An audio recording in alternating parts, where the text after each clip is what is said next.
Hey y'all, what's up? It's your girl Miss Tink. That's MIZZ, not MISS. Yes.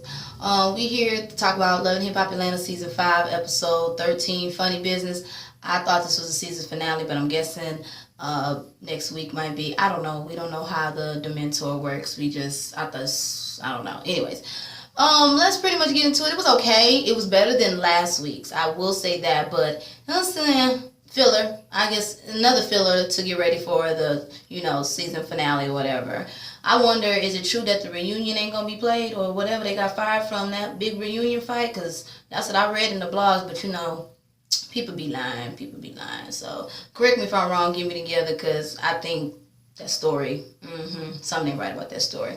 Before we even get into that, shout out to T, for my braids. Thank you, girl. They growing, as you can see, you know what I'm saying. Had to oil the, edges down real good. You know how it is. Keep the hair moisturized. But off that, shout out to you, girl. Let's get into it. Stevie's in LA. Everybody seemed to be going to LA for, the damn Grammys, which I'm like, okay, really? Like, what work did y'all do to, okay. Acting at his worst. Mona got all of this together. She did. Of course she did. Anyways, Stevie's at Tony De Niro's house, the same dude that he was all buddy with when they did the Stevie J and Johnson Go Hollywood, that shit. Yeah, I reviewed it. It was okay, but don't come back for a season 2. It's just, anyways. Taking off his shirt like he always do. I was like, oh, okay. All right, Stevie, right on. We see, you trying to be like, the 70-year-old granddaddy with, GQ man. We see you ain't running to be, runner up. Keep it up, Stevie. You will be. Keep that body in shape like he did. 70 years and he's still cracking. He on fleek. And they don't even use fleek no more. This is how good he is. All right. Let me get off that. Anyways, Jocelyn, still not speaking to him. She walking around in her damn red 27 piece. I thought that was cute, you know what I'm saying? From the back, from the side profile. See, they ain't do no up face shot, just far away, you know what I'm saying? People taking pictures. Mona paid for them to take pictures of her. I don't care what nobody say. Mimi Ash, she in there too, up in LA on the beach or whatever with Tierra. She's saying she brought Tierra because she understands that she probably still upset or feels some type of way about Disaster and Lackluster leaving, which I'm like, girl, I don't think so. Anyways, she talking about she hosting some stuff and she going to parties. I'm like, girl, what? You hosting cleaning parties, Molly the maid? Okay, girl, I guess. Anyways, you showing your next product. This is what you want to clean your house with. Molly the maid franchise. We know, girl. Anyways, after that, we see Carly Red. She in LA, and I must say, the ass shot that they gave of Carly made her ass look like she got a real good butt job. It looked cute. I actually was like, I like that fake manufactured store-bought ass, girl. It was really nice. But girl, please, you ain't fooling nobody with your hair looking like that. You know damn well them damn hotels or wherever you staying at ain't got them damn silk sheets or silk pillowcases for your hair, girl. What the hell is the black bonnet, girl? Bye. You expect us to believe you got up like that with a beat face and still can see the little crevices on the side when you looking out the window? Girl, bye. Okay. And you in the bed with life. Okay. Talk about, I haven't told Scrap about, like, she hear about her business, her store in LA. We understand, girl. You hear about business and sucking and fucking at the same time. That's what you good at, girl. But we gonna see if she gonna ever tell life, which we already know she is. And we gonna see how that just crumbles up in her face. But that's where she getting up from. Bye, girl. Anyways, Mama D, you know what I'm saying? She on some damn crutches. Talking about her static nerve and everything is just getting to, okay, Mama D. Okay, I understand. You know what I'm saying? Maybe them dance moves you did, you know what I'm saying, in the last episode, that workout caught up to you. She meet with Young Jock. Scrappy straight up duck and dodge her ass, you know what I'm saying? Straight up did the Dougie on her ass, and that's a classic. So he just vamoosed. And so now she coming after Jock. And Jock, gives her the idea talking about, a 2016, what's it called? A 2016 electric slide. That's what she should focus on. And I'm like, there's so many dances out already. Why would, for the older folks? Because she doing all old age entertainment. That's her record label, so she trying to do, okay. I'm just saying, there's so many dances out right now that these kids do. So what 2016 electric star she gonna do? Okay, but Jock talking about, he gonna help or whatever. I guess we gonna see how far that goes, cause I deserve and was it. I deserved just that 1 year when it came out, girl. Okay, but I understand. Keep pushing. So then that's when she bring up something that she got a situation or whatever. Apparently, she done tracked Ernest's cell phone, got a tracking device. He haven't been home. She don't know where the hell he at. Young Jock tried to stick up for him, talking about, well, maybe he just working 3 jobs or whatever jobs he ain't telling you about to, come up on the call or something. Nice try, Jock. Nice try. But, we gonna see what she doing. We already know Mama D, her ass is crazy. So, hey, it is what it is. Let's get to some more shit. Alright, back in LA, this whole stage-ass scene with Tony Rock, Russell Simmons. I'm just saying, like, how the hell did Mona afford a job? Was y'all struggling? We know Russell Simmons ain't struggling. Maybe with that, nah, we ain't gonna go there about your rush car shit. I knew that shit was skeptical when I first saw the commercial. But, is that why? Because why? Oh, anyways, they all up in Def Comedy Jam, and it's just so ironic that as soon as Kylie Red, Mimi, and them come in, Tierra, and then Stevie J and Counterfeit Dime, all of a sudden Tony Rock whole performance goes straight to them. Stage. I guess, and the jokes weren't even all that funny. Kylie Red come in first. He said something about Kylie Red. He bring up Mimi Shara. Mimi laugh and talk about, I never would have thought I'd be here sitting today laughing about it. Bitch, that's all you got left. You can't defend yourself. You did it and lied. Girl, okay. And then that's when Counterfeit Dime and Stevie come in or whatever. And Counterfeit Dime already talking about, hey, you know what I'm saying? Mimi looking like what? And Tony Rock ass just had to name the awkwardness, talking about, ain't this kind of crazy? Your baby mama, Counterfeit Dime, all up in here, like, you know what I'm saying? Just basically put it out there. Mimi, she already feels some type of way, wondering why she see Counterfeit Dime and Stevie together. Counterfeit Dime, like, look, I ain't got no ties to Mimi. Mimi couldn't deliver what? Girl, what was you thinking? Only thing she could deliver is just shower rod classes, okay? How to hang on them bitches. Okay, but whatever. And then she sweat up and down that Stevie J is just gonna give us some girl, I need you to look at the confessionals. Okay. Anyways, and she don't give a shit about Jocelyn either. She don't care if Jocelyn find out. Jocelyn gonna beat the fuck out of you, girl. She spared you at the last reunion, girl. Okay, Counterfeit Dime. All right, but that's how all that goes. So after the whole damn comedy show, we see Mimi bring Tierra and Carly the Red Rooster. Also, I forgot, Carly the Red Rooster talking about, she don't give 2 shits about Tommy or whatever, but when it comes to Tierra, that's disaster and lackluster baby mama, and she just has to know. My thing is, obviously, I don't think that she would care, but it's just how you did the shit, Red Rooster. You was just all up in this, and you was the reason why, not the reason why, but you got this girl caught up with the whole crossfire with, Tommy Pickles and all that stuff in the beginning or whatever. Although, Tierra, you was stupid not to read in between the lines, or at least, question that shit. But, you know what I'm saying, how you did that shit, Red Rooster, I would have probably whooped your ass on G, because how you did that. You set me up, you pretended to be my friend, and now you sitting up here sleeping with disaster and lackluster, the same nigga that me and his girlfriend, or, some Tommy girlfriend, Tommy Pickers, was fighting about. I'd have whooped your ass off of GP. And I hope she does, either her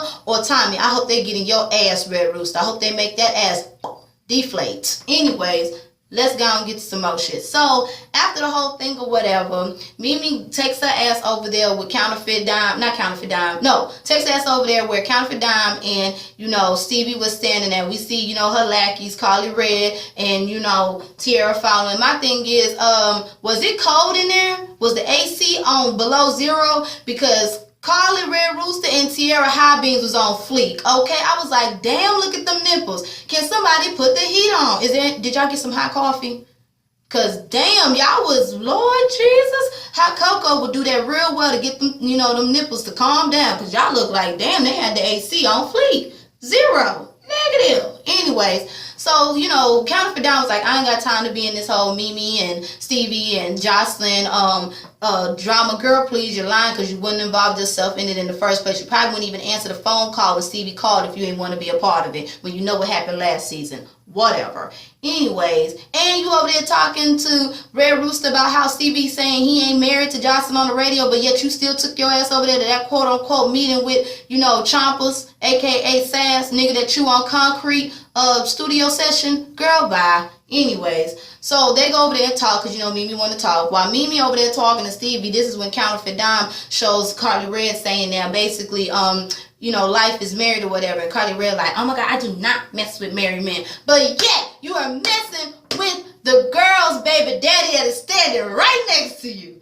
Girl, that logic is so good. Right on, Carly Red Rooster. Bitch, bye. Anyways, So she's like, I'm going to handle this or whatever, this, that, and the third, and I guess. Then after that, Mimi and Stevie, they over there talking, and she wondering why the hell is he signed with or working with Counterfeit Dime now when she brought Counterfeit Dime to him last season, he was like, oh no, and this and this and that, and she basically want to be in the loop. To me, it's like, nigga, I miss you, you gonna always be my man, you hurt me to the core. 2016 version. That's all it is to me. I'm just saying, Mimi, stop it. That the fact that you crying talking about, if you ever hurt me again, you lied to me. Now, really, Mimi? And y'all, girl, and you wonder why people call your ass damaged goods. Girl, talking about you basically, but what she say, because I got to quote it. Let me get it right, because I want to say it. Yeah, her ass talk about, talking about you did some damage that can never be repaired. And talking about don't play me again. Really, Mimi? That's all it took? Girl, I'm talking about you are really shooting for a Love and Hip Hop award. That's never going to come. Bye, girl. I couldn't believe. I said, girl, Mona, is this the storyline you're going to give us next season if there is a next season? Because I can't. I can't with Mimi.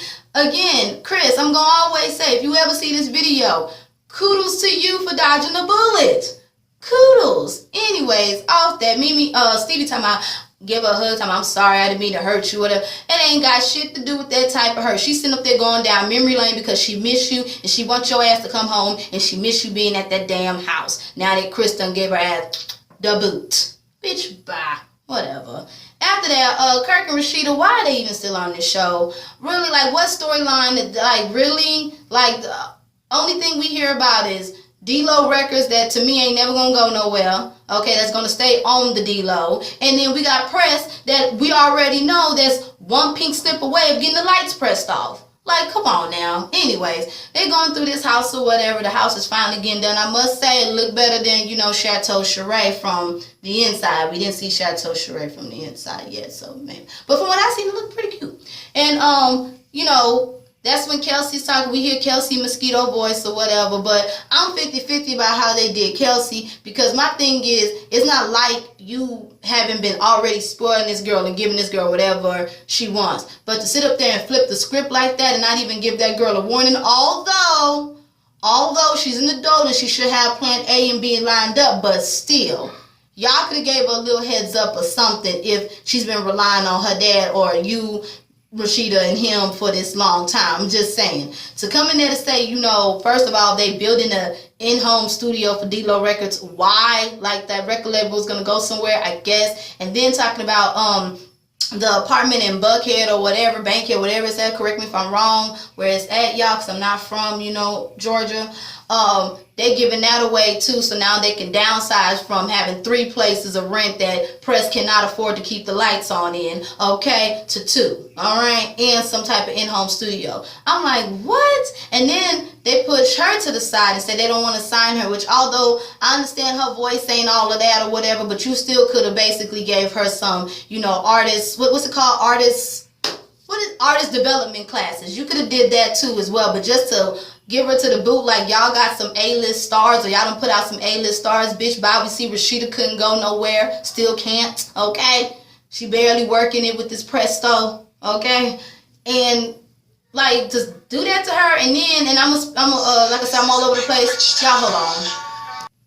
Sorry about that, y'all. But back to what I was saying. Basically, they told her ass she ain't gonna get signed. And that Sam is basically signed and Sam is working at press. So she basically was like, well, shit, you got her working here and you're not going to sign me, but you're going to sign her. And you're putting me out the house and letting this girl that come in and take my little spot. Well, you know what? You don't need me. Deuces. And I mean, I'm 50-50. I'm like half on her side with that one because how they deliver that shit to her. And how, I'm saying, prune Sheeta ass, Mr. Still Standing always says that, right on, Scotty. But her ass gonna sit up here and act like she don't got the right to have an attitude with how y'all deliver that information. I'm sorry, y'all could have delivered it so much better. You talking about she not being professional, you know, from what y'all displaying with this whack ass acting, neither was y'all, because how y'all sprung that shit up on her and basically saying, here's your papers, you've been evicted, now it's time for you to collect your stuff at the desk and get the fuck out when it comes to the apartment. And she left press on her own, although, but I ain't mad at her for that. My thing is, like, you know what I'm saying, Beyonce says, best revenge is your paper, girl. Do what you gotta do and shock they motherfucking draws. It doesn't matter what you gotta do. I don't know if the entertainment business is where you should be. Maybe modeling or something like that. But either way, shock they draws and make a better income. You know what I'm saying? Even if that's even worse. You know what I'm saying? Whatever. But y'all know what I mean. Come up with some money that's more than what your damn daddy and your stepmama bringing in, and that'll shut their ass up real quick. Because this little entertainment D-Lo record shit, I don't see it going anywhere. I really don't. I'll be lucky to hear a song getting played out here on damn 93.7 or 97.9 The Box. Okay? Bye. Let's get off that mo shit. Y'all, for the first time, I'm going to actually like what I see from Betty Wack Idol and D. Smith. I'm going to actually like what I see. I did. Because although I can't stand Betty Wack Idol, I would never, bitch, that's you right there. But I like the way D. Smith presented herself in this scene. And I feel if D. Smith would have been about her business and presenting herself like this, instead of coming after Tammy and all that extra shit that she was doing, which is why that bitch done got chopped off of my list, I'm sorry, she would have been a better representation of the trans community and have a better storyline than what she's been having, or the fact that she let that Dementor bitch do her like that. Okay? Okay. So Betty Wack Idol and D. Smith go to see CeeLo, okay? And I'm like, okay, CeeLo, you need money too? Because, okay, Mona must be cutting y'all one hell of a check. All right. But anyways, then that's when, you know, they talk about the music and all of this stuff and they play her song. Although I don't like the song, I'm sorry, I don't like that. I didn't like it. And I felt like CeeLo was just acting and trying to stay fake so that way, you know what I'm saying, he don't hurt Betty Wack Idol's feeling and her beak fall off. You know what I'm saying? You know, we all know, in my eyes, her ass is Hazel E's little sister. When it comes to that. Anyways, and that's just because how she presents herself in that nasty ass attitude. That's why I'm talking about her. If you present yourself like that on camera, you get what you deserve. Anyways, I didn't like the song, but again, I liked how the meeting went. I liked how D. Smith basically put it out there about her transitioning and about how, you know, she's basically, you know, putting herself out there to CeeLo. I like that. I like seeing her hair look great. The outfit was actually cute.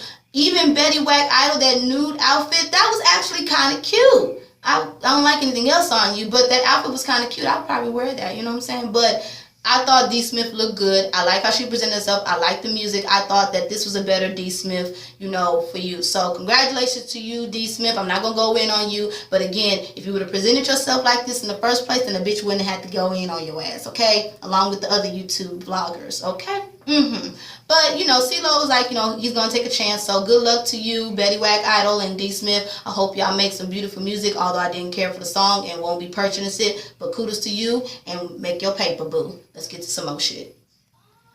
All right, Stevie J in the studio, and that's when we see Faith come through, and he's talking to Faith about all his personal issues with Jocelyn and stuff. And Faith basically said, don't do shit that's basically that's gonna come back and bite you in the ass. Basically, karma's a bitch, so you better watch what you do, because if you throw bad karma out there, it's gonna come back to bite your ass. So, I mean, I felt where Faith was coming from, and it's nice to see that they're still working and doing their thing with the Bad Boy reunion tour. I hear it's pretty good. I'm going to try to get tickets for me and my daddy to go together. But right on, Faith, to giving him some real shit. I thought that was a nice scene. You know what I'm saying? You look good, too, girl. You look good.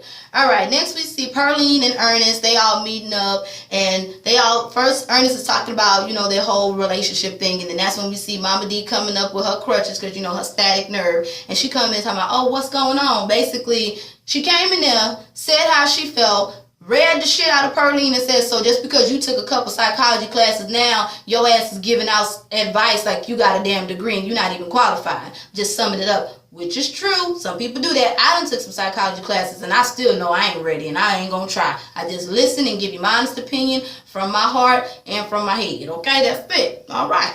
But, you know, Pearline was like, ain't nothing going on like that. We know Mama D didn't want to hear that shit. She basically said, look, I don't want to hear that shit. Stay the fuck away from my man. All this little counseling session is over with. Whatever we got to deal with, we're going to deal with on our own. Shut it down just like that. And I just summarized it. So I was like, ooh, okay. Let's get to some more shit.